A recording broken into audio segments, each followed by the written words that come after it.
Doctor ortho Ayurvedic oil and capsule. अब दर्द भी घुटने टेकेगा।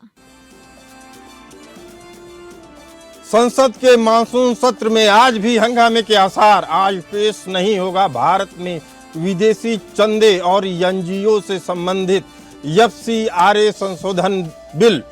रिजिजू ने कहा, परसिमन बिल पर विशेष सत्र का कोई प्रस्ताव नहीं। पीएम मोदी की पोस्ट हटाने पर मेटा चीफ जुकरबर्ग ने मांगी माफी। मेटा ने माना डीप फेक रोकने में नाकाम रहे। आज से झारखंड विधानसभा मानसून सत्र शुरू। सीएम हेमंत सोरेन की अध्यक्षता में महागठबंधन की रणनीतिक बैठक। विपक्ष करेगा परीक्षा गड़बड़ियों पर हल्ला बोल। छात्र करेंगे विधानसभा का घेराव। संभल हिंसा जांच आयोग की रिपोर्ट में खुलासा। संभल हिंसा सुयोजित साजिश का नतीजा। सपा सांसद वर्ग समेत कई नेताओं की रही भूमिका।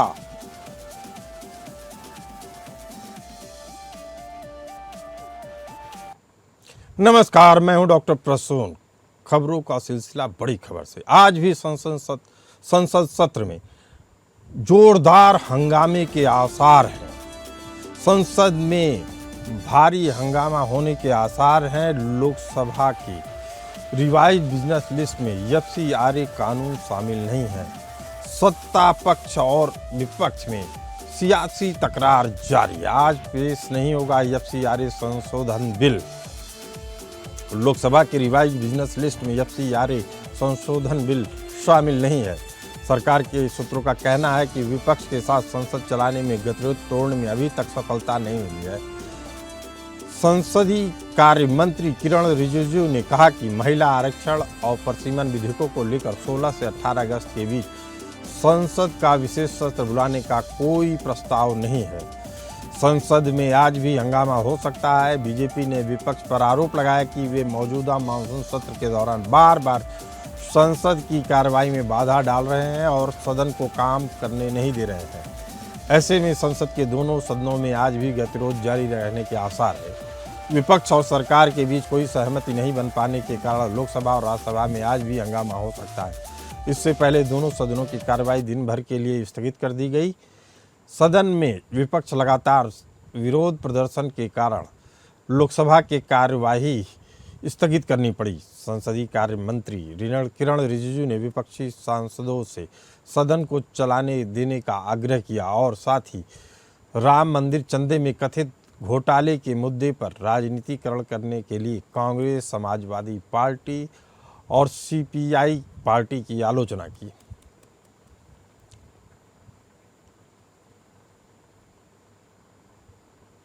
बीस जुलाई को संसद मार्च के दौरान छात्रों के ऊपर दिल्ली पुलिस की कार्रवाई के खिलाफ छात्रों के साथ 10 जनपद पर एक ज्वाइंट प्रेस कॉन्फ्रेंस की गई। राहुल ने कहा कि 20 जुलाई को हुए कॉकरोच पार्टी के प्रदर्शन के दौरान छात्रों पर लाठी पैलेट गन से हमला किया गया। लोकसभा नेता प्रतिपक्ष नेता राहुल गांधी दिल्ली पुलिस की कार्रवाई को लेकर गृह मंत्रालय को न सिर्फ जवाबदेह ठहरा रहे हैं बल्कि उसकी जवाबदेही की मांग को लेकर पूरी तरह से फायर मोड में है। राहुल गांधी ने प्रदर्शनकारी छात्रों को लेकर 10 जनपद पर एक ज्वाइंट प्रेस कॉन्फ्रेंस की। इस दौरान उनके साथ मुंबई के चर्चित प्रदर्शनकारी रिया अहिर और अन्य प्रदर्शनकारी मौजूद रहे। राहुल गांधी ने कहा कि अलग अलग राज्यों से आए युवा प्रदर्शनकारियों के साथ उनकी बैठक हुई। उन्होंने हजारों प्रदर्शनकारियों को बधाई देते हुए कहा कि आंदोलन के दौरान उन्होंने किसी के खिलाफ हिंसा नहीं की। प्रदर्शनकारियों को धमकाया गया, उन पर लाठीचार्ज किया गया। मुझे आप सभी पर गर्व है। आपको किसी से माफ़ी मांगने की ज़रूरत नहीं है क्योंकि आपने कुछ भी गलत नहीं किया है।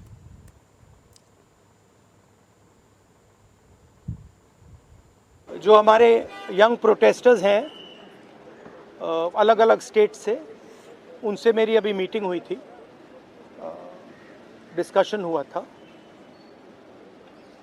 Frank discussion. सबसे पहले मैं इनके जैसे जो हज़ारों यंगस्टर्स हैं इनका और उनका धन्यवाद करना चाहता हूं कि ये कॉन्स्टिट्यूशन के लिए लड़े एजुकेशन सिस्टम के लिए लड़े और इंडिया के फ्यूचर के लिए लड़े। मेन डिस्कशन वायलेंस पे था, हिंसा पे था, और इनका कहना है कि इन्होंने किसी पर हिंसा नहीं की, मगर इनका नॉन स्टॉप हरासमेंट हो रहा है, इनको धमकाया गया और इन पर लाठियां चलाई गई, इनको मारा गया। अब एक और बड़ी खबर, मेटा के मालिक जुकरबर्ग ने डीपफेक कंटेंट पर गलती मानते हुए माफी मांगी है। बता दें कि इससे पहले मेटा के अधिकारी केंद्रीय मंत्री अश्विनी वैष्णव से मिले। मेटा को माफी मांगने के लिए 3 दिन का अल्टीमेटम दिया गया था। मेटा के सीईओ मार्क जुकरबर्ग ने सीसैम कंटेंट डीपफेक कंटेंट प्लेटफॉर्म पर चलाने में हुई गलतियों के लिए माफी मांगी। इसके अलावा मेटा के अधिकारियों ने पीएम मोदी का वीडियो हटाने को लेकर भी माफी मांगी। मेटा के अधिकारियों ने पीएम मोदी की पोस्ट वीडियो हटाने को लेकर भी माफी मांगी। मेटा के चीफ ग्लोबल ऑफिसर जोएल कपलन ने कहा कि मैंने पीएम मोदी की पोस्ट को रोकने वाली गलती के लिए मेटा की ओर से मंत्री से माफी मांगी। बता दें कि जोएल कपलन और उनकी टीम ने केंद्रीय मंत्री अश्विनी वैष्णव से मुलाकात की। आपको बता दें कि मेटा की ग्लोबल टीम ने केंद्रीय मंत्री अश्विनी वैष्णव और आईटी मंत्रालय के वरिष्ठ अधिकारियों से मुलाकात कर यह गलती स्वीकार की थी। इससे पहले पीएम मोदी द्वारा पेपर लीक को लेकर युवाओं को संबोधित करते हुए पोस्ट किए गए वीडियो संदेश को फेसबुक से हटाने की घटना के बाद काफ़ी विवाद देखने को मिला। केंद्र सरकार ने कंपनी के अधिकारियों को भी तलब किया।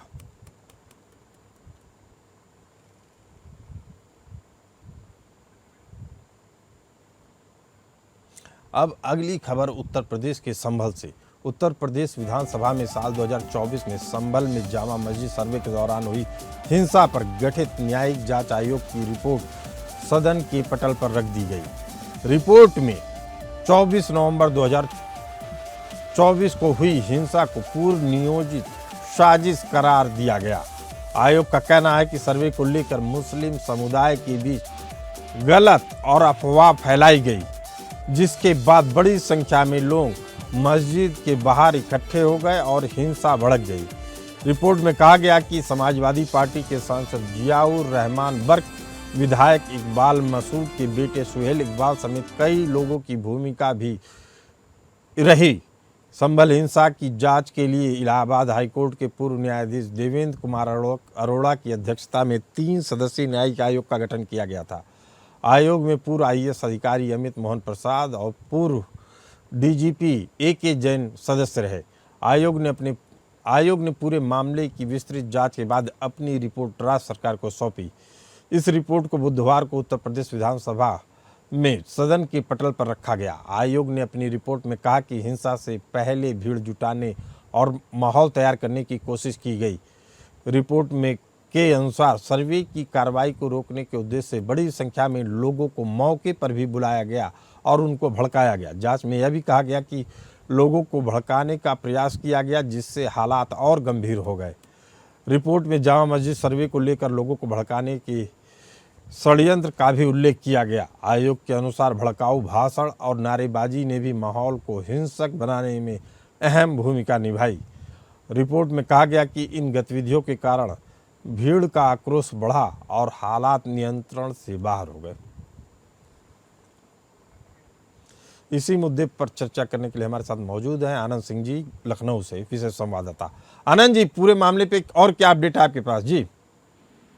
हाँ बिल्कुल, देखिए प्रसून जी, 24 नवंबर 2024 का ये मामला था जब जो वहाँ की संभल की जामा मस्जिद थी और जो बनाम हरिहर मंदिर का जो विवाद था, उसमें सर्वे के लिए जब टीम गई थी तो उस समय ये घटना हुई थी, जिसमें न सिर्फ गोलियां चली थी बल्कि मौतें भी हुई थी। और उसके बाद 3 सदस्यीय न्यायिक जांच आयोग का गठन किया गया था इस पूरे मामले की जांच के लिए। और जो तमाम साक्ष्य और छानबीन के आधार पर अब ये रिपोर्ट निकल कर सामने आई है। करीब 857 पेज की ये रिपोर्ट है। उसमें ये बताया गया है कि ये जो पूरा मामला था वो एक सुनियोजित साजिश थी, जिसमें जियाउर रहमान बर्क जो समाजवादी पार्टी के सांसद हैं उनकी बड़ी भूमिका रही। और साथ ही साथ जो जामा मस्जिद के पहले जब ये सर्वेक्षण हो रहा था उसके पहले ही कहीं ना कहीं इस बात की साजिश रच ली गई थी कि इस तरह की हिंसा करनी है। इस बात का खुलासा जो जांच आयोग है, न्यायिक जांच आयोग में हुआ है।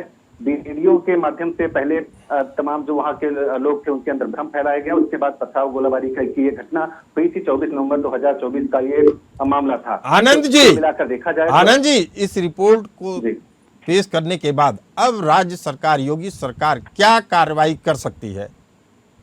बिल्कुल, देखिए, क्योंकि न्यायिक जांच रिपोर्ट सामने आ गई है और इसमें एक तरह से इन्वॉल्वमेंट पाई गई है जो समाजवादी पार्टी के सांसद हैं, और जिस तरह की कार्रवाई सरकार करती है और जिस तरह की कार्रवाई के लिए मुख्यमंत्री योगी आदित्यनाथ जाने जाते हैं, उसमें कहीं ना कहीं समाजवादी पार्टी के जो ये सांसद हैं जियाउर रहमान बर्क, उनके लिए मुश्किलें बढ़ने वाली है, ऐसा कहा जा सकता है। आनंद जी, पूरी जानकारी के लिए आपका बहुत बहुत धन्यवाद। बड़ी खबर आ रही है झारखंड से। आज से झारखंड विधानसभा का मानसून सत्र शुरू होने जा रहा है। इसे लेकर सत्ता पक्ष ने अपनी पूरी तैयारी कर ली है। वहीं आज विपक्ष परीक्षा मामले पर सरकार पर हल्ला बोलेगा और छात्र विधानसभा का घेराव कर सकते हैं। बुधवार को मुख्यमंत्री हेमंत सोरेन की अध्यक्षता में महागठबंधन के मंत्रियों और विधायकों की महत्वपूर्ण बैठक हुई। इस दौरान आने वाले विधानसभा सत्र की रणनीति, सरकार की प्राथमिकताओं और सदन में उठने वाले मुद्दों पर विस्तार से चर्चा हुई। 6 अगस्त को शुरू होने वाला झारखंड विधानसभा का मानसून सत्र 12 अगस्त तक चलेगा।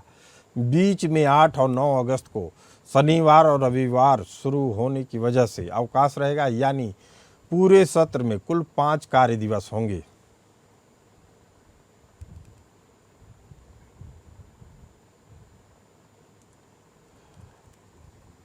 झारखंड में जेपीएससी और जेएसएससी की भर्ती परीक्षाओं में धांधली के खिलाफ चल रहे छात्र आंदोलन को खत्म करने की दिशा में हेमंत सोरेन सरकार ने बड़ा कदम बढ़ाया है।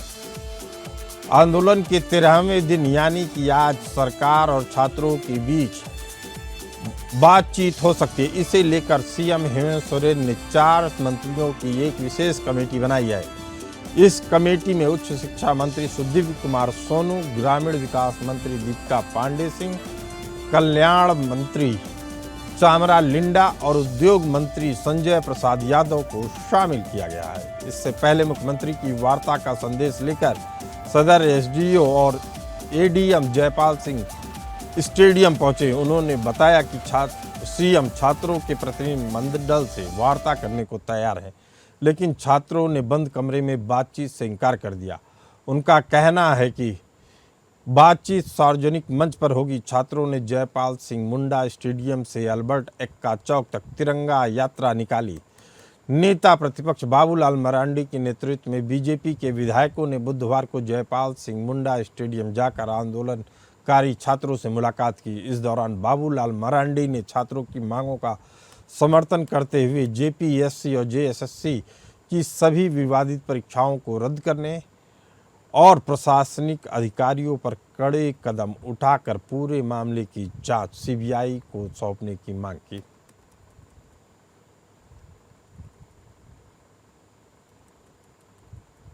आज एसडीओ के माध्यम से सरकार द्वारा ये मैसेज आया कि सरकार जो है सो हम लोग की डेलीगेशन से वार्ता करना चाहती है, क्योंकि आज जो सो तिरंगा यात्रा था, बारिश भी काफी हो रही है, उधर से आने में ही हम लोग को काफी लेट हो गई, तो आज जो सो पॉसिबल नहीं हुआ। हम लोग का डेलीगेशन का भी चुनाव करना था, डेलीगेशन में भी अच्छे एक्सपर्ट लोगों को चुनना था।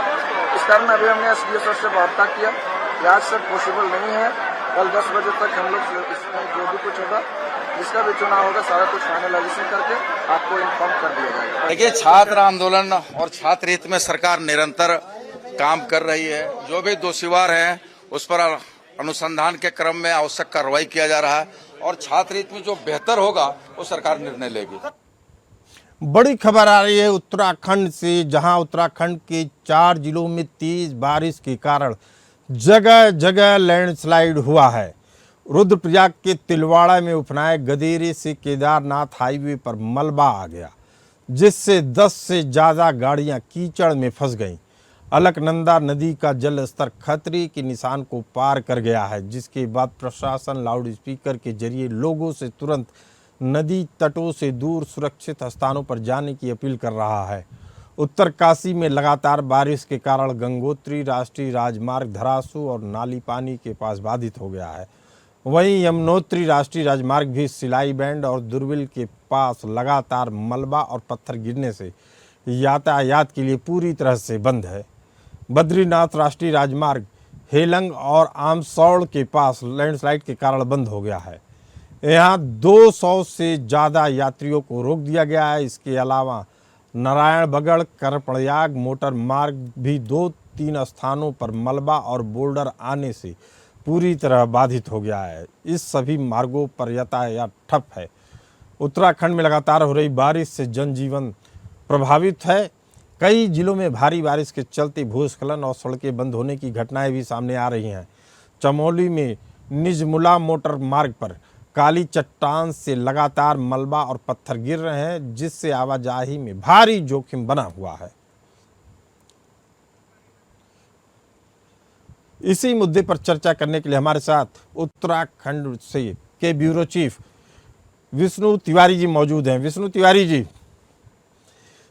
पूरे मामले को लेकर अभी तक क्या अपडेट है? कितनी जगह लैंडस्लाइड हुई हैं? जी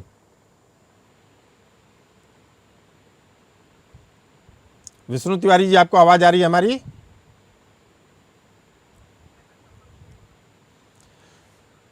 विष्णु तिवारी जी से संपर्क टूट गया है। दोबारा अपडेट के लिए हम उनसे संपर्क करने की कोशिश कर रहे हैं, लेकिन आपको बता दें कि पूरे उत्तराखंड में कई जगहों से भारी बारिश के कारण लैंडस्लाइड की घटनाएं सामने आ रही हैं।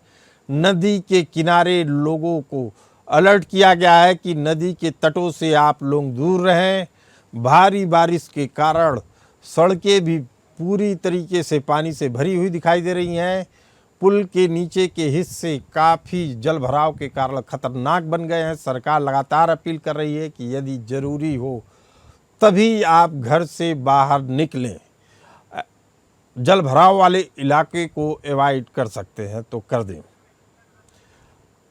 उत्तराखंड के ब्यूरो चीफ विष्णु तिवारी जी हमारे साथ जुड़े हुए हैं। विष्णु तिवारी जी, कहां कहां लैंडस्लाइड की घटनाएं हुई हैं और सरकार का क्या प्रबंधन के दिशा में कदम उठाया जा रहा है? जी प्रसून जी, अभी जो लेटेस्ट खबर सुबह 6 बजे की थी, वो गंगोत्री राष्ट्रीय मार्ग में धरासू नालू पानी है।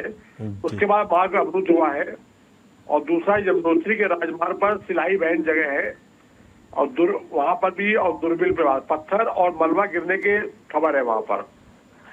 बाकी मूसलाधार बारिश चल रही है। आपका टिहरी, पौड़ी, चमोली, उत्तरकाशी, रुद्रप्रयाग, पिथौरागढ़, नैनीताल, यह अनवरत बारिश रात से चल रही है।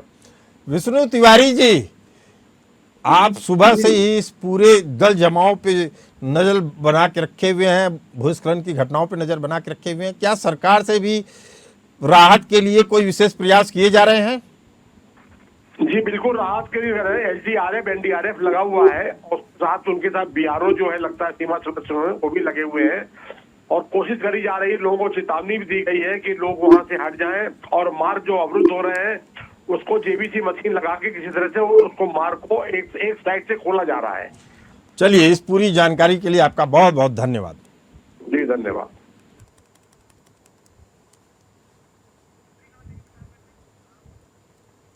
प्रतापगढ़ में कोतवाली पुलिस स्टेशन इलाके के माहौली मोहल्ले में भारी बारिश के दौरान लगभग 100 साल पुराना एक घर ढह गया, जिसमें एक ही परिवार के 6 सदस्यों की दर्दनाक मौत हो गई, जिसमें एक घायल भी है। पुलिस ने बताया कि जब घर का ढांचा गिरा तो परिवार के सभी 7 सदस्य एक ही कमरे में सो रहे थे, जो मलबे के नीचे दब गए। बचाव दल तुरंत मौके पर पहुंचा, पीड़ितों को बाहर निकाला और घायल सदस्य को अस्पताल में भर्ती करवाया। मरने वालों में एक दंपति, उनका बेटा, बहू, 2 बच्चे शामिल हैं। पुलिस ने बताया कि जब घर का ढांचा गिरा तो परिवार के सभी सदस्य सो रहे थे। मलबे के नीचे जब दबे तो उनके निकलने की आशा ना के बराबर रह गई। जानकारी के अनुसार मकान गिरने की तेज आवाज़ सुनकर आसपास के लोग जाग गए और मौके पर पहुंचे। ग्रामीणों ने तुरंत पुलिस प्रशासन को सूचना दी। थोड़ी देर बाद पुलिस टीम, फायर ब्रिगेड, राहत बचाव दल मौके पर पहुंच गया। पुलिस ने स्थानीय लोगों की मदद से मलबे में दबे लोगों को निकाला और घायल को अस्पताल पहुंचाया। जब उठा मैं तो मैं देखा कि इतना मतलब शरीर हमारी मट्टी में दबी थी। उसके बाद मुझे कुछ नहीं पता, मैं खाली उठ के तुरंत ही सबको देखा, सब दबे पड़े थे मेरे परिवार वाले। मैं अकेले ही पहले कुछ निकालने की कोशिश कर रहा था, लेकिन मुझसे उतना नहीं हो पाया। तो मैं चिल्ला चिल्ला के अपने परिवार वालों को सभी को इकट्ठा किया। परिवार वाले आए, सब सर लोग आए। तो सर हम लोग करीबन 10:30 बजे सो गए थे। ये कुछ 1:30 बजे देखे हैं हम। एक ही कमरे में 7 लोग, 5। हाँ, हम थे, हमारी वाइफ थी, हमारे 2 पुत्र थे छोटे-छोटे, और हमारे मम्मी, पापा, छोटा भाई एक। हम बच गए, बाकी सब खत्म हो गए। शिवम शुक्ला इस पूरे मामले पे जानकारी देने के लिए। शिवम जी, अभी तक जिला प्रशासन ने क्या कोई मुआवजे की घोषणा की गई है और अब इन पीड़ितों के अंतिम संस्कार के लिए जिला प्रशासन क्या कदम उठा रहा है? जी देखिए, ऐसा है कि अभी प्रशासन द्वारा पोस्टमार्टम करा के घर पे बॉडी भिजवाया गया है। अब ऐसे में ये जानकारी मिल रही है कि प्रशासन जो है आवास के लिए इन्हें वो किया गया है, इनको नामांकित किया गया है, और जो मुआवजा मिलता है सरकारी वो भी दिया जाएगा। जी, इस पूरे घटना के बारे में बारिश ही एक कारण था या 100 साल पुराना घर होना कारण बना? जी, ये 100 साल पुराना घर था जो कि छत के ऊपर पानी जम गया, जहाँ पे सीओ सिटी का बयान आया।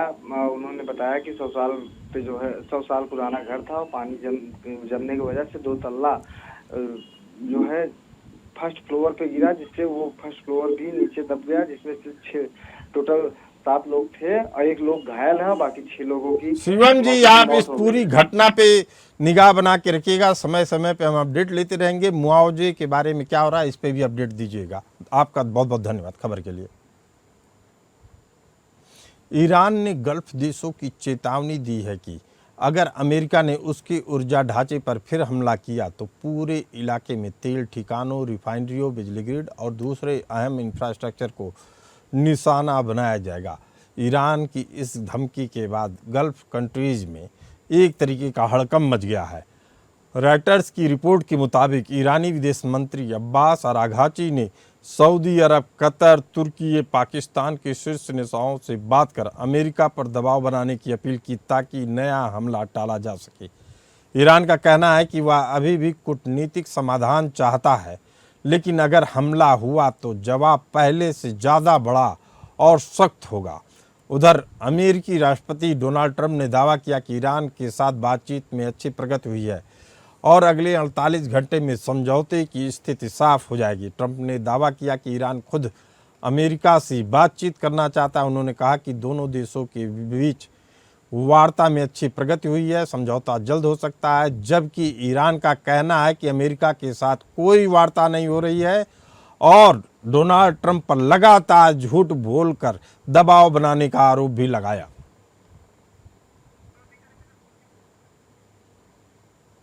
फिलहाल इस बुलेटिन में इतना ही, हमें दीजिए इजाजत, नमस्कार।